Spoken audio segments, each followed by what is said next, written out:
జనాంగం వచ్చింది. ఆ జనాంగంలోంచే యేసుక్రీస్తు ప్రభు వచ్చాడు. ఆ యేసుక్రీస్తు ప్రభువుని బట్టే మనకు రక్షణ కలిగింది.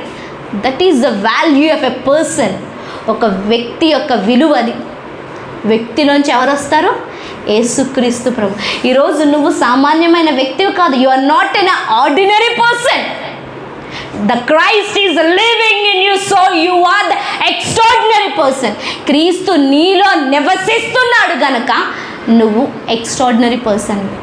అందుకు మన జీవితం పోతే పోని, లేదు నేను అవ్వను, నాకు వద్దులే అన్న క్యాజువాలిటీ, నెగ్లిజెన్సీ వద్దు. నెగ్లిజెన్సీ వద్దు. దేవుడు మనల్ని ఎలా గౌరవిస్తున్నాడో మనము మన జీవితాన్ని గౌరవిస్తే ఆయన దగ్గరికి వెళ్ళినప్పుడు దేవుడు సమస్తాన్ని కొట్టివేసి మనం ఉండాల్సిన స్థాయిని మనకి చూపిస్తాడు. ఈరోజు నియమాలు, నిబంధనలు దేవుడు ఇస్తాడు. అందులో ఎలా పాస్ అవ్వాలో, ఎలా నిలవాలో, ఎలా ఏం చేయాలో కూడా దేవుడే మనల్ని